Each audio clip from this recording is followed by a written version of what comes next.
Ahí está. Bueno, si le preguntamos a la gente sobre cuál creen que fue la primera universidad de nuestro país, la mayoría dirán que es la Universidad de Chile. Algunos dirán que es la de San Felipe y muy pocos mencionarán al convento de Santo Domingo. Hoy nos acompaña un especialista en la materia y en el rol que han desempeñado las universidades en el territorio que hoy llamamos Chile. Hoy nos acompaña Miguel Álvarez, quien es historiador y profesor de Historia de la Universidad del Pacífico y magíster en Historia por la Universidad Católica. Además, lleva muchos años trabajando en el estudio del Chile colonial, particularmente el rol de las universidades y las que tuvieron la biblioteca en el Reino de Chile. De hecho, sin titubear, podríamos decir que el mayor especialista sobre el rol que jugaron las primeras universidades en Chile, particularmente en el caso de los dominicos. Bueno, la primera pregunta que me gustaría hacerte, Miguel, es ¿cuáles han sido tus motivaciones para embarcarte en esta empresa que había sido tan poco trabajada y que por lo mismo implicaba, me imagino, una dificultad mayor? Eh, bueno, recuerdo que cuando estaba haciendo mi pregrado, me tocó cursar Historia de Chile colonial y paralelamente estaba haciendo el curso de medieval. Y me hicieron leer a Jacques Lecoq y Lecoq hablaba sobre los universitarios medievales, los intelectuales medievales. Y dije, oye, pero súper interesante esto. En Chile, ¿qué pasó? Y le pregunté esto a mi profe de historia colonial y me dijo, no lo sé, averiguamos. Y bueno, en ese entonces fue Mario Orellana el que me dijo, averiguamos, pongámonos a estudiar y buscamos desde los textos que escribió Taller Ojeda en el 1911, creo, a Medina, Fuensalida, todos estos historiadores clásicos, pasando por Crescente Razzuri, y ya dije, oye, no se ha escrito mucho de esto, veamos por qué. Y bueno, ahí me di cuenta de dos cosas. Que uno, que los historiadores, por un sesgo ideológico, que eran extremadamente laicos, no tenían como aprecio por la cultura que se generó en torno a las universidades, en torno a la iglesia particularmente, y otro, el acceso al documento.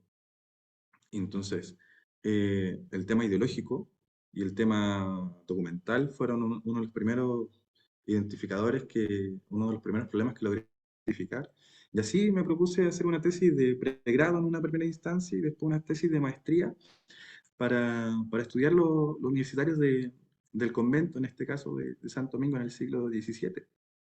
Y así fue, porque mi profe me dijo, oye, ¿no se había trabajado esto? Y dije, bueno, trabajémoslo. Y nada, fue muy lindo porque él me acompañó mucho y bueno, yo tengo la fortuna de haber crecido en una universidad, en la universidad en Arica, la Universidad de Tarapacá. Mi papá fue catedrático allá en historia y mi mamá fue estudiante. Me fue muy natural investigar un fenómeno así.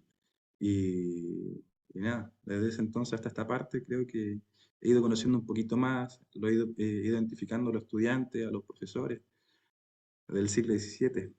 Así que eso te podría responder.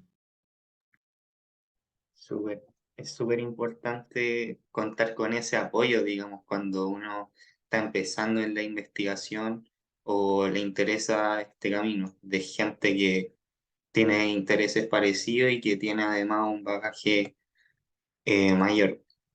Bueno, en tu tesis, eh, que por lo demás recomendamos encarecidamente leer, mencionas que muchos autores, como decías ahora, han tenido mal concepciones, digamos, en el estudio de las primeras universidades, como dice, por el tema de la idea y, y era el otro, por el acceso a las fuentes. A la fuente. Ujú. Entonces, claro, pasa mucho que en el estudio de la historia, sobre todo de textos más antiguos, los autores, por ejemplo, no citan las fuentes directas o no citan, digamos, fuentes más rigurosas. Entonces, ¿cómo uno al enfrentarse a estos textos, digamos, puede evitar este tipo de cosas o qué, a qué uno debería estar atento, digamos, para evitar caer en estos errores? Esa es una muy buena pregunta porque habla del proceso investigativo, de la operación historiográfica, como diría Michel de Certeau. Porque el tema es cómo, no, cómo conocer este pasado fragmentado igual. Porque son pocos los vestigios que tenemos sobre, no sé, cualquier evento histórico que pasó hace 400 años atrás. El año pasado se celebraron los 400 años de la universidad, de los estudios universitarios en el convento. Y eso por una parte, entonces son 400 años, los documentos, algunos resisten muy bien, pero otros no resisten tan bien, no por la confección, sino que por el mismo efecto del ser humano. Los archivos tienen por naturaleza esa fragilidad. Entonces, cómo resolvemos estos conflictos y se parte por el principio de procedencia.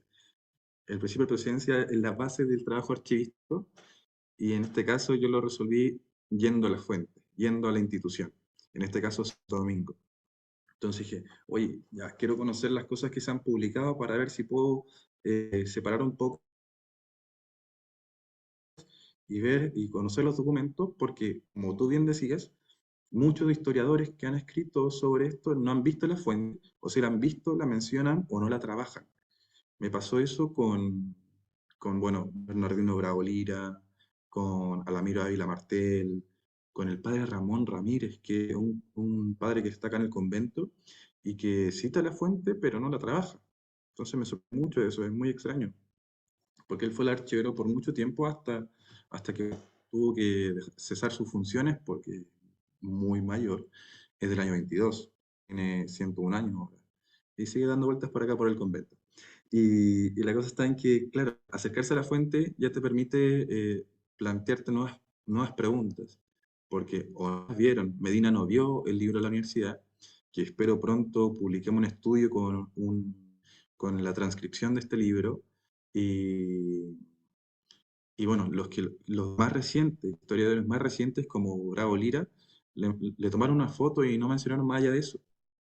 Entonces, lo que, lo que creo que es una manera de acercarse a la fuente. Y creo que la mejor solución para resolver los problemas historiográficos o problemas de investigación científica es trabajar con la fuente y después ver qué es lo que qué es lo que nos comunica, y en ese caso que nos comunica, hacernos las preguntas pertinentes. Solamente para aclarar, yo trabajo desde la perspectiva histórica. Me gusta mucho la idea de las prácticas culturales, de la historia del libro, pero hay una parte que no menciono en mi investigación y que, por cierto, es muy necesaria. Bueno, hay varios historiadores historiadoras también que se han dedicado a la historia de la educación en Chile colonial, la Josefina Silva Santa Cruz, Eduardo Gutiérrez, Jesús Lara, que han trabajado los espacios universitarios desde la historiografía. Pero también hay otros filósofos que han trabajado la enseñanza de la filosofía en estos espacios educativos. Francisco Gallego hizo su tesis sobre la filosofía en la Universidad de San Felipe y en el Instituto Nacional. Abel Aravena hizo su doctorado también sobre la filosofía colonial, creo que en el caso de San Francisco, y ahora está viendo el caso de Recoleta y de la Merced. Entonces, claro, yo veo la parte histórica, pero pucha, que hacen falta filosofía colonial porque fueron 400 años y algo de presencia colonizadora acá, y eso influye mucho en la actualidad. Entonces, claro, yo vi la parte histórica, pero hace falta esta parte filosófica para comprender una institución bien compleja. Bueno, también lo teológico, pero eso ya es más difícil porque hay poca gente estudiando teología. Super Miguel. Bueno, en ese sentido podemos hablar un poco para quienes no han leído la tesis acerca de esta universidad, cuál fue un poco el germen, cómo estudiaban, a qué se dedicaban quienes estudiaban ahí. Eh, una cosa súper importante, que la historiografía o los historiadores son bien buenos para mentir. Y a partir de eso se crean estos mitos. Entonces, de partida, el nombre de la universidad, como en la historiografía, se llama Universidad Santo Tomás. Y es como casi una tradición en los pagos universitarios dominicos, porque Santo Tomás fue y es un gran intelectual, y fue un gran intelectual y sigue vigente. No sé si sigue tan vigente, pero es muy importante. Entonces, como por defecto, la bautizaron así, pero en la práctica no, no tiene nombre. Es solamente un convento que tuvo permiso para darle grados a quienes estudiaron en el convento de Santo Domingo, acá en el centro de Santiago, lo que hoy en día es Santo Domingo con 21 de mayo, una cuadra al norte de la Plaza de Armas. ¿Quiénes estudiaron aquí? Principalmente los frailes dominicos.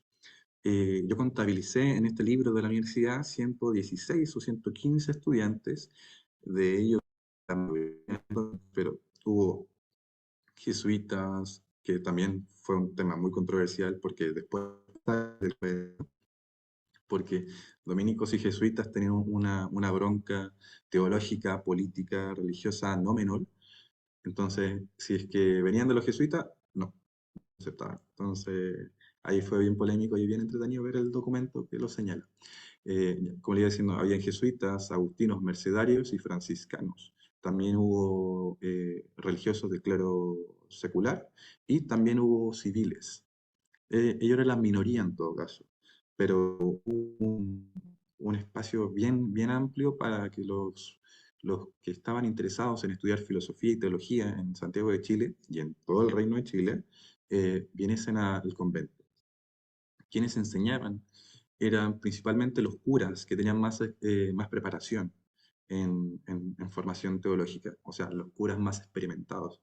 Me refiero al prior del convento, al provincial, al procurador, que son cargos políticos y religiosos acá en el convento, que siguen siendo parte del convento, de la costumbre dominica, y que ellos eran los responsables de enseñar, pero a su vez también fueron estudiantes. Entonces los primeros profesores fueron estudiantes que fueron los primeros en graduarse. Estoy hablando de 1635, creo que fue el primero, cuando los estudios universitarios comenzaron en 1600, o formalmente en 1622. Y bueno, era bien interesante porque habían prácticas culturales que hasta el día de hoy hacemos. No sé, yo igual tuve clases con profesores bien, bien, bien en la vieja escuela, donde, no sé, nos sentábamos en la universidad, estábamos ahí y un profe se ponía a leer su libro, se ponía a leer su manuscrito y esa práctica se hacía en el siglo XVI, se hacía en el siglo XVII, en el siglo XVIII y hasta el día de hoy. Entonces, cuando definimos quiénes son los profesores y los estudiantes, tenemos que llamarlos por su nombre. En este caso serían, en el siglo XVII, le decían al profesor lector, porque el lector tenía que leer su lección, su clase, y el estudiante le decían oyente, porque tenía que oír la clase y escribirla. De hecho, lo dice textualmente el libro de la universidad, donde dice que se van a evaluar los cuadernos de los estudiantes. Entonces, no sé, para que un estudiante se presentase para el grado de licenciado o bachiller, licenciado o maestro en artes, tiene que presentar su cuaderno y responder unas preguntas en torno a la filosofía, a las artes, la filosofía principalmente tomista. O, por ejemplo, si quería optar al doctorado en teología, tenía que presentar su cuaderno y responder tantas preguntas sobre la teología de Santo Tomás, y así sucesivamente. Entonces, estas prácticas culturales eran bien interesantes. Y, y claro, había una cosa que me gusta mucho mencionar, que eran las sabatinas, donde los estudiantes presentaban, se ponían a discutir los sábados de la mañana sobre algún tema filosófico, teológico, y los estudiantes y los profesores iban ahí como mediando el asunto. Si nos ponemos gráficos en esto, sería como un congreso, sería como una conversación, un conversatorio, algo similar así, para un sábado en la mañana. Entonces, todas esas cosas, la universidad no ha cambiado tanto. como en sus costumbres y sus prácticas. Eso. Claro, súper interesante lo que mencionas. Hablabas también del rol público, político que tenían los prior. En ese sentido, quería preguntarte a qué se dedicaban una vez titulados estos estudiantes, si tenían un rol, digamos, político, público, o si también podría hablar un poco del rol que cumplían los prior, no solo en la iglesia, sino en la sociedad. Esa es una muy buena pregunta. Siempre la conversamos con el profesor Enrique González. Enrique González fue mi maestro en la maestría, es un gran amigo, es un historiador como pocos, un mexicano que está en la Universidad Nacional Autónoma de México, y en el Instituto de Investigaciones sobre la Universidad y la Educación, el ISUE. Y él en su libro, Ver de las Letras, habla sobre este vínculo, porque a su vez el maestro del profe Enrique, Mariano Peset, también estudió con otro crack que fue Richard Caihan y Lawrence Stone, que planteaban el vínculo virtuoso, no sé si virtuoso, pero el vínculo necesario que tenía que tener la universidad con la sociedad. Y así como hablan de que en la universidad los estudiantes para después participar en la administración pública o religiosa. Entonces, esta misma lógica y es así como vemos que los priores participan en la administración religiosa de la orden, pero también en la administración religiosa secular. Y eso es una cosa muy, muy interesante porque para optar a cargos de la iglesia se pide tener una formación. Entonces, en estas probanzas de mérito, que son un documento colonial, un tipo de documento colonial, se presenta, no sé, el padre tanto, tanto, de formación dominica, que estudió en el convento, que tiene el grado de doctor, se presenta para ser, no sé, el obispo de Santiago, el obispo de la Imperial, o el obispo de Nueva Granada, por decir una provincia, un sector del Nuevo Mundo. Entonces, y ahí van enumerando estos requisitos. Es casi como presentarse a un concurso público. Entonces, todas esas cosas van mostrando cuál es el vínculo que tienen los estudiantes con la sociedad. Ahora, claro, eso es como la función política y función religiosa.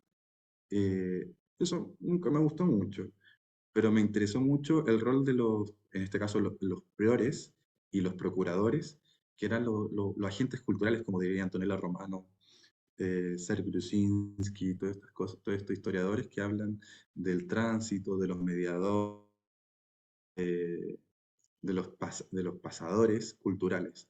Porque, claro, estos hombres se iban se podían vincular desde la área política, religiosa, pero también se vinculaban desde la cultura. En este caso, el prior, el provincial, el procurador eran los responsables de traer los libros del viejo continente al nuevo mundo.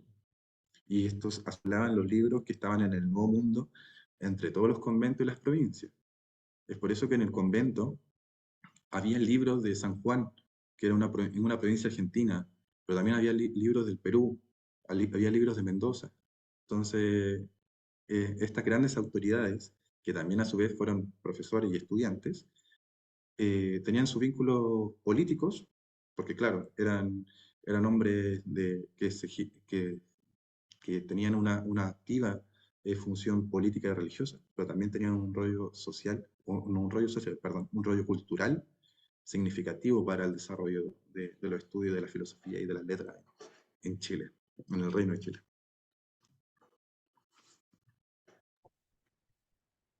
En ese mismo sentido, ¿cómo valoraría el rol que juega la Iglesia Católica en, digamos, el rol social que tiene en el sentido de la educación, quizás también temas de salud, eh, temas públicos que hoy día decimos o que para nosotros es evidente que tiene que ser dado por el Estado? En esa época la Iglesia Católica jugaba un rol fundamental en brindar estos servicios a la población. Claro, ese es un muy buen tema porque eh, los reinos estaban constituidos por el poder temporal y el espiritual. Entonces, el temporal era la administración política y el espiritual la administración religiosa. Y en eso, si es que el reino, el rey, no podía administrarlo, lo delegaba en este caso a las comunidades religiosas, que eran muchas, y bueno, varios historiadores han hablado de que el reino español, el imperio español, tuvo esto, era el imperio donde no se ponía el sol, porque estaba en todo el globo, pero eso se logró gracias al apoyo o a esta relación virtuosa, que no sé si virtuosa sea la palabra, pero esta relación intrínseca o estrecha que tenían con la iglesia. Porque si el imperio español no podía establecer una universidad, se lo delegaba a la iglesia. Y a la iglesia, a su vez, tenía que, no sé, la orden pedía que se fundase una universidad. Claro, el Papa lo apoyaba, pero tenía que dar el pase regio el rey. Sin el pase regio no se fundaban los estudios universitarios. Entonces, eso pasó con los agustinos en Chile y en Ecuador. Entonces, si el reino, el imperio no podía, lo hacía la iglesia. En el caso particular de la educación. Cuando el imperio ya tenía los recursos suficientes, establecía un espacio universitario propiamente tal, con más recursos y todas estas cosas, como lo que pasó en Chile. Los estudios universitarios en el convento iban a funcionar hasta que se fundase una universidad real. Eso pasó con San Felipe. Por eso cesaron las funciones nominalmente en el convento. Y los curas que están acá pasan a ser catedráticos allá. En algunos casos, muchos no, otros, los más destacados sí. Y, y el rol también, no sé si social sea la palabra, puede ser igual, pero en ese aspecto educacional. Pero, por ejemplo, Eduardo Gutiérrez, un historiador que se dedica que conoce muy bien a los jesuitas y ahora está investigando sobre la botica que había en la Compañía de Jesús, que está acá al ladito, que está acá al lado, en compañía con Estado, creo que es la calle, donde está el ex Congreso Nacional, la Cámara de Diputados. Ahí estaba la botica y la gente en la colonia tenía un estrecho vínculo porque era uno de los espacios de salud que había en Santiago Colonial. Entonces, si se enfermaban, tenían que ir a comprar hierbas, un remedio, a la botica de los jesuitas. Entonces, el mundo religioso está muy vinculado con la sociedad civil, en el aspecto educacional, en el aspecto de salud. Y bueno, un tema que siempre me interesó mucho cuando trabajé con Rubén Estever, la administración de las aguas. Santiago tenía dos cauces de agua o sea, el Mapocho es el gran cauce de agua, pero tenía estos dos brazos, uno que sigue por el cauce natural y otro que iba por la Alameda, pero este a su vez estaba canalizado y uno de las canalizaciones estaba en el convento Santo Domingo, porque estamos muy cerquita acá del río, de la vereda norte, del brazo norte del Mapocho de ese entonces, y acá se canalizaba el agua. Entonces, la sociedad colonial tiene un vínculo muy estrecho con la religión y, bueno, con el poder imperial. Súper. Miguel, una cosa técnica, a mí se me paró tu cámara, no sé si la podría apagar y volver a prender, a ver si funciona. ¿Ya? Vamos. ¿Ahí? Ahí, sí, ahí está. Bueno, entonces salió el tema del Imperio Español. Vamos a andar un Ujú. poco en eso que hoy ha estado en debate, digamos. Ha estado en boca de muchos esto de la leyenda negra contra la leyenda rosa del Imperio Español. Entonces me Claro. gustaría que habláramos un poco de eso en el sentido de cómo valorarías el rol que juega la corona española, el imperio español en el desarrollo de instituciones en América, bueno, en especial el tema de las universidades, pero también quizás comparándolo con otros imperios, como por ejemplo el imperio inglés, el rol que jugó el Ujú. imperio inglés en Norteamérica o en Ujú. otras partes, como en Australia. Eh, entonces, eso, ¿cómo valoraría el rol que jugó el imperio español aquí frente a otro imperio? Bueno, de entrada, el rol imperialista me generó un poco de resistencia, como que afortunadamente le cortaron la cabeza al rey y llegaron las revoluciones modernas y se acabó el tiempo de los reyes. Bueno, aunque siguen muchos. Pero en este caso, particularmente cuando hablamos del Imperio Español, eh, es bien, es bien curioso el caso. Solamente si consideramos el tema educativo, porque en los otros temas no se ha tratado mucho y yo no conozco tanto como otros que son muy, muy versados con estas situaciones.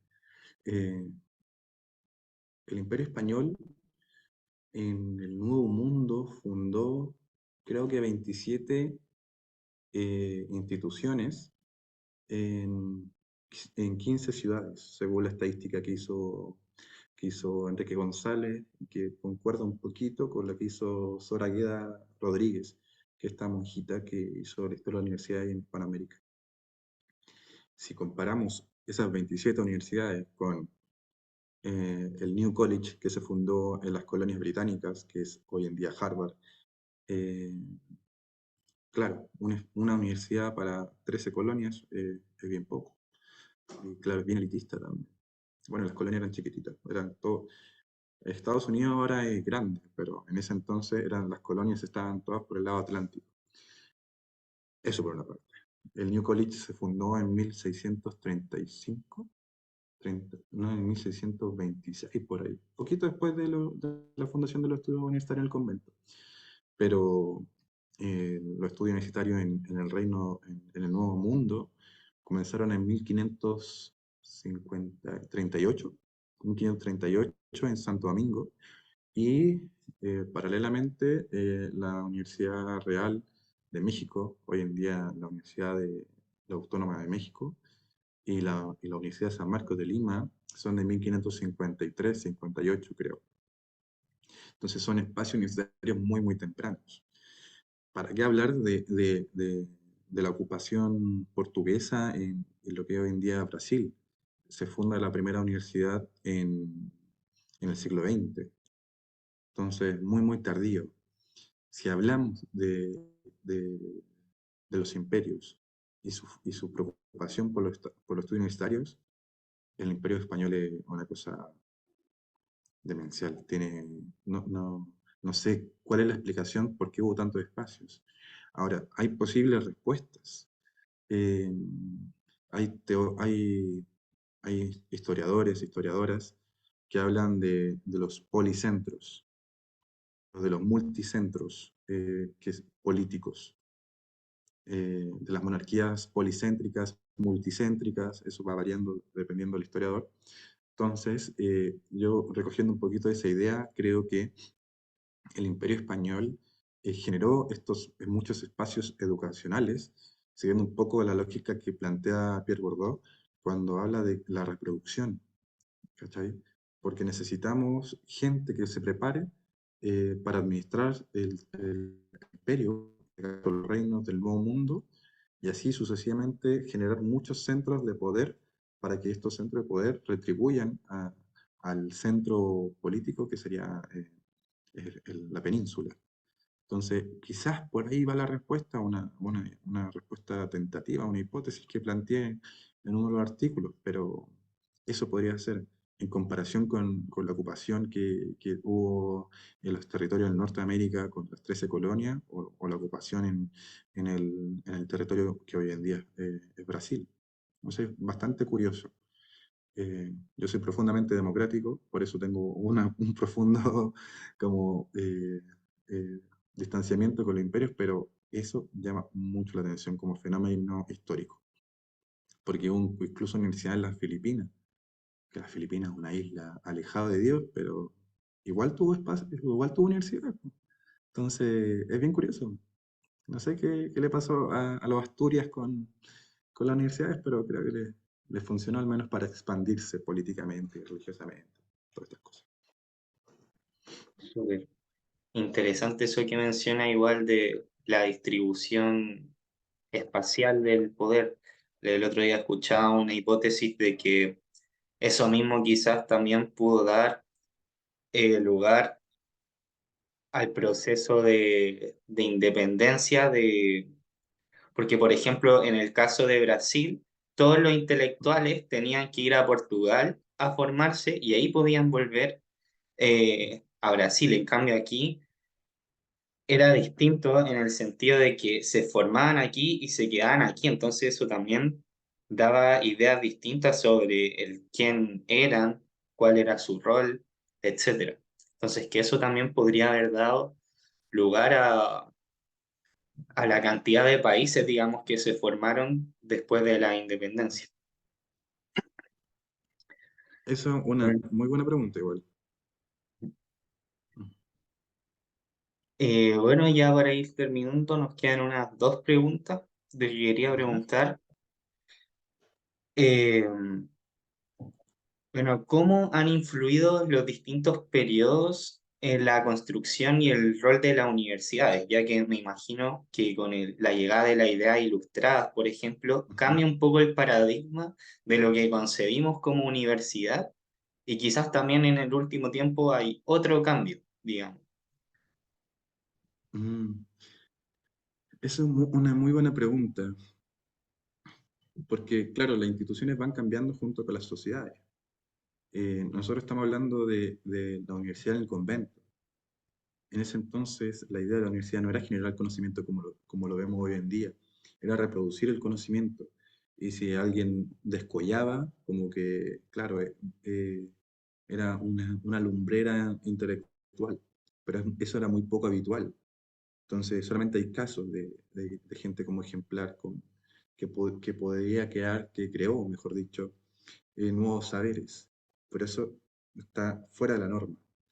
Eh, con el proceso de la ilustración cambió mucho el modelo de la universidad, pero el cambio significativo creo que fue con la reforma de Córdoba, con la reforma cordobesa que ahí cambió todo bueno, la libertad de cátedra, las luchas que se dieron posteriormente en Chile en el 67, eh, hicieron eco bueno, en todo el mundo con la revolución del 18 del 68 parisino. Entonces, la universidad como una institución tiene parámetros, tiene cierta estructura, pero sus prácticas culturales fueron cambiando y principalmente el rol de reproducir el conocimiento en el periodo colonial a producir conocimiento es una cosa que se dio en el siglo XX, en el XXI. Entonces, es una cosa muy temprana. Antes, el conocimiento se generaba en otros espacios, porque, y eso igual es muy, muy interesante, ver los espacios del conocimiento. En estos espacios que se generan nuevos saberes. Con Antonella Romano siempre discutimos estas cosas y es bien, bien sugerente y bien estimulante porque las instituciones más rígidas eran las que reproducían los conocimientos, pero las instituciones se fueron generando otros espacios, como por ejemplo las reales academias, todas estas cosas mantenían el conocimiento, pero habían sociedades, grupos de estudio individuales intelectuales que descollaban, que generaban y abrían nuevos espacios. Hoy en día el conocimiento se genera en instituciones, con ciertas estructuras. Y ahí, claro, la universidad principalmente, la sociedad ya no tienen tanta influencia en la formación de los saberes, pero es ahí el cambio de época, el cambio de paradigma, la, por así decirlo, las personas también vieron otra manera de interactuar con los conocimientos y cómo vincularse y generar nuevos saberes. Entonces, yo creo que ahí está la pregunta, ¿cómo estos espacios de saber se fueron adaptando a las distintas épocas? Y claro, siempre hay un proceso de cambio de resistencia, pero siglo XVIII hasta desde el siglo XI, que se formaron las primeras universidades, hasta el siglo XVIII, XIX, solamente eran la universidad eran espacios para reproducir el conocimiento. Entonces, eran otros lugares donde se generaba el saber. Ya en el siglo XIX y siglo XX se comenzaron a establecer las universidades como un espacio para generar nuevos conocimientos. Y es un cambio de paradigma institucional y un cambio en la sociedad, porque es otra la manera en que se ve una universidad. Súper. En tu tesis también mencionas bueno, las manifestaciones del 2006 y 2011 Ujú, educativas en Chile. ujú. ¿Tú crees que había un cambio en el rol de la universidad, en lo que espera la sociedad acerca de la universidad, y los saberes que se generan y la gente que trabaja ahí? Yo espero que sí. Fui pingüino en el 2006, nos tomamos el colegio con buenos compañeros, con tremendas compañeras. Y claro, el rollo es, no podemos seguir con un modelo de educación en donde nos tengamos que endeudar para querer estudiar. Entonces, es un tema muy, muy importante. Y claro, yo menciono el movimiento de los estudiantes porque, claro, las instituciones son las personas organizadas con ciertas normas. Una institución se puede caer el edificio, pero la institución sigue funcionando porque nos seguimos moviendo con alguna lógica y con algunas prácticas. Y claro, los estudiantes nos movemos. Los estudiantes vamos siguiendo profesores. Los profesores se siguen moviendo porque necesitan buscar nuevos conocimientos. Y yo creo que eso a largo plazo va a cambiar las cosas. Y afortunadamente se han cambiado algunas cosas. Eh, la normativa que funda los servicios locales me parece una cosa muy buena. Que los municipios ya no estén encargados de la educación pública es un paso significativo para una educación de calidad, donde el ministerio se haga cargo de la educación. Ahora, que también se haga cargo de la educación universitaria, eso es otro paso que hay que dar y esas son batallas que hay que seguir dando porque tanto como lugar de saber, como formación de personas, como formación de profesionales, la universidad es un espacio por excelencia. Entonces no podemos dejar este espacio de lado. Y claro, las personas son las que cambian las instituciones. Entonces hay que seguir cambiándolas. Y nada, he tenido la fortuna de viajar porque, claro, yo soy estudiante y soy profesor, pero también me quiero formar y quiero que me formen otros. Entonces yo seguí otros maestros y he aprendido de otras personas. Y así voy replicando prácticas, creo, buenas prácticas que he aprendido de buenos profesores. Entonces espero que mucha gente, que de alguna manera como esta idea viral, se vaya propagando las cosas buenas. Y creo que mucha gente acá la está haciendo muy bien. Pero hay que seguir así y hay que incrementar este cambio significativo porque el sistema no da para más. Y es así. Súper, Miguel. Muchas gracias. Nada más que agradecerte por tu tiempo y por tan valiosa entrevista. Y después va a quedar colgada en YouTube para que todos la puedan ver. Muchas gracias, Lucas. Cuando quiera estoy a su disposición. Muchas gracias. Chao, que esté bien. Chao, muchas gracias.